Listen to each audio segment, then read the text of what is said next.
আসসালামু আলাইকুম। কেমন আছেন আপনারা?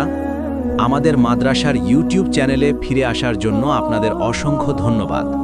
গত ভিডিওতে আপনারা জেনেছিলেন যে মাদ্রাসার শিক্ষার্থীদের মৌখিক পরীক্ষা নেওয়া হচ্ছে। এছাড়াও বলা হয়েছিল খুব শীঘ্রই শিক্ষার্থীদের পরীক্ষার ফলাফল নিয়ে একটি ভিডিও আপলোড করা হবে। আজকে আপনারা জানবেন কোন শিক্ষার্থী পেলেন কত টাকা পুরস্কার। তাই বিস্তারিত জানতে সাথেই থাকুন। আর আপনি যদি আমাদের মাদ্রাসার ইউটিউব চ্যানেলে নতুন হয়ে থাকেন তবে এখনই চ্যানেলটিকে লাইক, সাবস্ক্রাইব এবং কমেন্ট করতে ভুলবেন না। তো ফিরে আসি মূল টপিকে। শিক্ষার্থীদের পরীক্ষার পুরস্কার বিতরণী অনুষ্ঠান শুরু হয় 15ই নভেম্বর রোজ শনিবার সকাল 9:30 উক্ত অনুষ্ঠানে উপস্থিত ছিলেন অত্র মাদ্রাসার উপদেষ্টা মাওলানা নাসির উদ্দিন। এছাড়াও উপস্থিত ছিলেন মাদ্রাসার কিছু শুভাকাঙ্ক্ষীরা।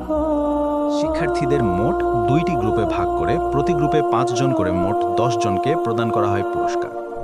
প্রথম গ্রুপ থেকে প্রথম পুরস্কার পায় তাসমিয়া রহমান ও মোহাম্মদ নাজম, আর দ্বিতীয় পুরস্কার পায় মোহাম্মদ আয়ান, এবং তৃতীয় পুরস্কার পায় জান্নাতুল ফেরদৌস আফিফা ও মোহাম্মদ সাজিম।